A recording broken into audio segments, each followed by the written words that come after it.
Finally दोस्तों Lucifer 2 Empuraan दुनिया भर के सिनेमाघरों में रिलीज हो चुकी है और इस फिल्म ने अपने शुरुआती 2 दिनों में ही 100 करोड़ का कलेक्शन पार कर लिया है। लेकिन दोस्तों इस फिल्म के रिलीज होने के बाद में फैंस के मन में एक ही सवाल है कि आखिरकार इस फिल्म का पार्ट 3 हमें कब देखने को मिलने वाला है और किन चीज़ों के इर्द गिर्द इसके पार्ट 3 की कहानी घूमने वाली है।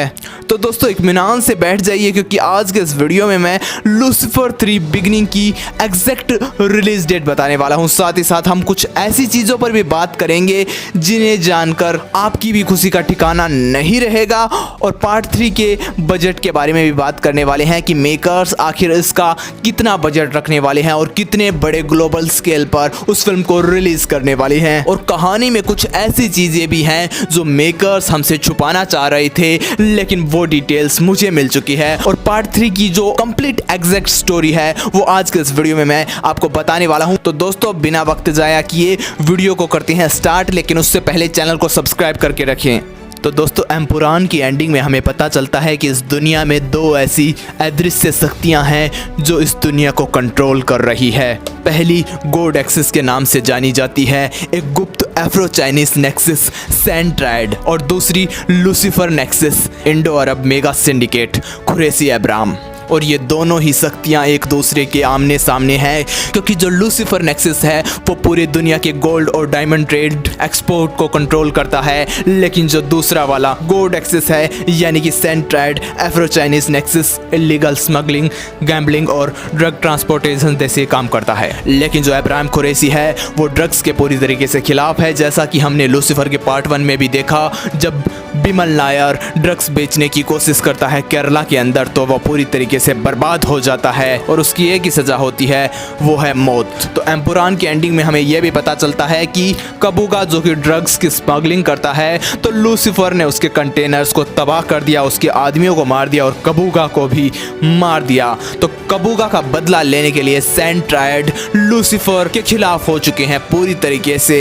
और जब 2 बड़ी शक्तियां एक दूसरे के खिलाफ हो जाती है तो पूरे दुनिया के अंदर तबाही मच जाती है। और दूसरी तरफ एम्पुरान की एंडिंग में हमें यह भी पता चलता है कि जतिन रामदास मारा गया और उसी के कारण यहाँ पर आईयूएफ पार्टी के अंदर प्रियदर्शिनी रामदास केरला की नई सीएम बनने वाली है अपने पिता पीके रामदास के पदचिन्हों पर चलकर। लेकिन जतिन रामदास की मौत की खबर सुनकर वो भी मायूस हो जाती है और उसे ऐसा लगता है कि लूसीफर यानी कि स्टीफन ने ही उसके भाई जतिन रामदास को मार दिया है। हालांकि उसे यह भी पता है कि जो जतिन रामदास था वो पूरी तरीके से करप्ट हो चुका था और स्टीफन ने ही प्रियदर्शिनी रामदास की जान भी बचाई। लेकिन उसे फिर से कहीं ना कहीं नफरत पैदा हो जाती है उसके दिल के अंदर, जैसे हमें पार्ट 1 के अंदर दिखाया जाता है कि जब पीकेआर अपने घर में स्टीफन को लेकर आते हैं तो उनके घर में सभी स्टीफन से नफरत करना शुरू कर देते हैं। वैसी ही नफरत प्रियदर्शिनी रामदास के मन में फिर से उठने वाली है क्योंकि उसका भाई मारा गया, भले ही वो कैसा भी हो, इतना भी वो बेकार नहीं था। लेकिन सच्चाई तो यह है कि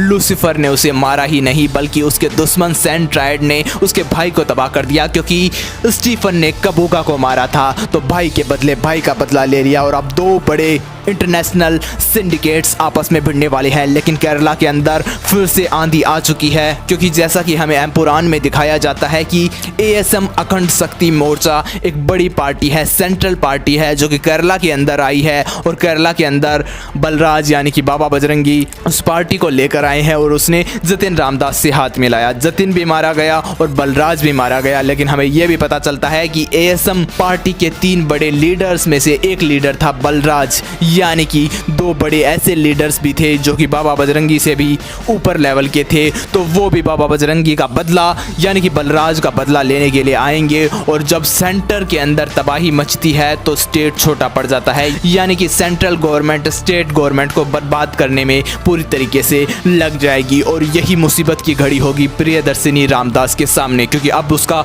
कोई नहीं बचा जिसे वो अपना कह सकती है क्योंकि उसका भाई जतिन रामदास भी मारा गया, उसके पिता पीके रामदास की मौत तो उसके ही पति बिमल नायर ने करवा दी थी। तो वही स्थिति फिर से उसकी लाइफ में आने वाली है जब उसके साथ में कोई नहीं है, लेकिन उसे फिर से अपने पिता की बात याद आती है और जो कहानी पार्ट 1 में हमें दिखाई गई थी वही कहानी दोबारा से दोहराती है। समय का पहिया घूमता है और उसे पीकेआर की बात याद आती है कि जब तुम मुसीबत में हो तो मैं रहूं ना रहूं, तुम्हें सिर्फ एक ही व्यक्ति मदद कर सकता है, वो है स्टीफन यानी कि लूसीफर अब्राहम कुरैशी अब्राहम। और हमें यह भी पता चलता है कि जब जतिन रामदास स्टीफन से पूछता है कि तुम असल में कौन हो, तो वो कहता है कि तेरा बाप जिंदा होता तो वो तुझे जरूर बता देता।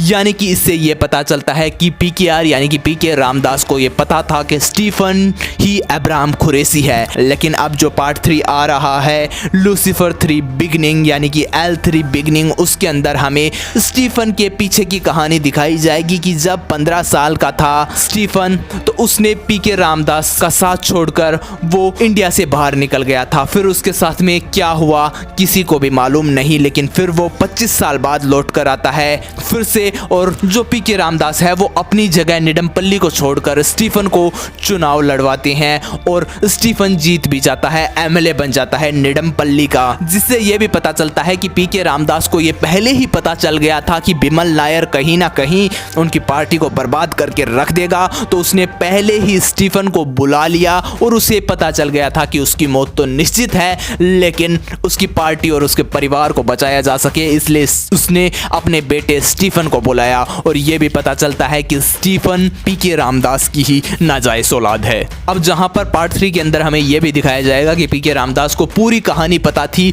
अब्राहम कुरैशी कैसे बनता है। तो बेसिकली L3 के अंदर हमें पूरी की पूरी बैक स्टोरी दिखाई जाएगी। उसके बाद में हमें यह दिखाया जाएगा कि जो सैंड ट्राइड है और लूसीफर नेक्सस है उनके बीच में कैसी लड़ाई होती है। और तीसरी लड़ाई होगी केरला और सेंट्रल गवर्नमेंट के बीच में, और फिर से लूसीफर चारों तरफ से घिर जाएगा। लेकिन पार्ट 3 के अंदर एक इंपॉर्टेंट कैरेक्टर और है जो कि मोहनलाल के बराबर होने वाला है। जी हाँ दोस्तों, पार्ट 2 के अंदर तो जो पृथ्वीराज सुकुमारन है उनका सिर्फ कैमियो देखने को मिला, लेकिन पार्ट 3 के अंदर हमें मल्टी स्टारर फिल्म देखने को मिलने वाली है। यानी कि जितना किरदार मोहनलाल का होगा उतना ही जैद मसूद यानी कि पृथ्वीराज सुकुमारन का भी होने वाला है। और जैद मसूद एक पावरफुल रोल निभाने वाले हैं इस फिल्म के पार्ट 3 के अंदर, और उनकी कहानी भी पूरी तरीके से बिल्डअप की गई है इस फिल्म के पार्ट 2 के अंदर। जहां पर लूसीफर फिल्म देखी थी उसमें सिर्फ हमें नाम पता चलता है जैद मसूद, जो कि अब्राहम कुरैशी के कहने पर हर किसी को मौत के घाट उतारने के लिए तैयार रहता है। लेकिन पार्ट 2 के अंदर हमें पता चलता है कि कैसे वो एक इंसान से हैवान बना। बाबा बजरंगी की पीछे की कहानी दिखाई जाती है। और अब पार्ट 3 के अंदर जैद मसूद इंपॉर्टेंट रोल निभाने वाले हैं। और पता चलता है कि जब स्टीफन छोटा था और पीकेआर को छोड़कर चला जाता है तो उसे एक मुस्लिम इंटरनेशनल माफिया मिलता है जो स्टीफन को अपने पास रखता है और उसे कुरैशी अब्राहम का नाम देता है। और उसके बाद की कहानी दिखाई जाती है कि कैसे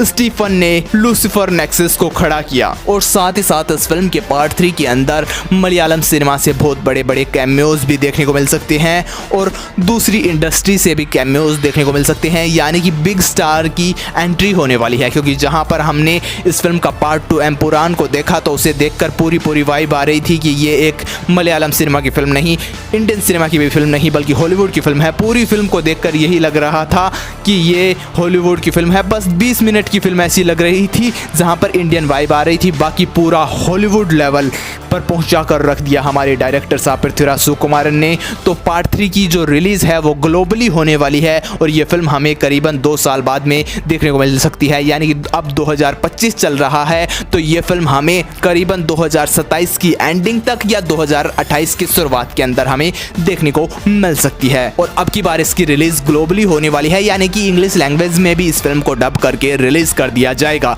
लेकिन मेरे सामने एक सवाल आ रहा है कि आखिरकार इस फिल्म की हाइप हिंदी में क्यों नहीं है। तो दोस्तों मैं आपको बता देना चाहता हूं कि सलमान खान की फिल्म सिकंदर सिनेमाघरों में रिलीज हो रही है तो उसकी इनसिक्योरिटी है बॉलीवुड वालों को, इसलिए लूसीफर 2 की नेगेटिव मार्केटिंग कराई जा रही थी। कोई रिव्यूज भी ढंग से नहीं डाल रहा, सभी ने एक वीडियो बनाकर छोड़ दिए हैं और इतनी बेहतरीन स्टोरी को वो लोग वाहियात बता रहे हैं, उन्हें स्टोरी समझ में ही नहीं आ रही। वाकई में उन्होंने इस फिल्म के पार्ट 1 को तो देखा ही नहीं, तो पार्ट 2 की स्टोरी कैसे समझ में आएगी। और इस फिल्म के अंदर कमियां निकाल रहे हैं और इस फिल्म पर कोई भी वीडियो नहीं बनाना पसंद कर रहा। और जो स्टोरी एक्सप्लेन है पार्ट 3 की वो मैं अकेला बना रहा हूँ वीडियो, अभी तक किसी ने वीडियो नहीं डाली। इस फिल्म की एंडिंग भी मैंने अकेले ने हिंदी में एक्सप्लेन की है। यूट्यूब पर कोई चैनल नहीं मिलेगा जिसने एंडिंग एक्सप्लेन की है मेरे से पहले, क्योंकि कोई इस पर वीडियो बनाना ही नहीं चाहता। सब चाहते हैं कि सलमान खान की फिल्म सिकंदर हिट हो जाए। मुझे उस फिल्म से कोई प्रॉब्लम नहीं है, लेकिन लूसीफर फिल्म ऐसी वैसी फिल्म नहीं, सदियों में एक बार ऐसी फिल्में रिलीज होती है। बाकी दोस्तों आपकी क्या राय है मुझे कमेंट बॉक्स में जरूर बताइएगा।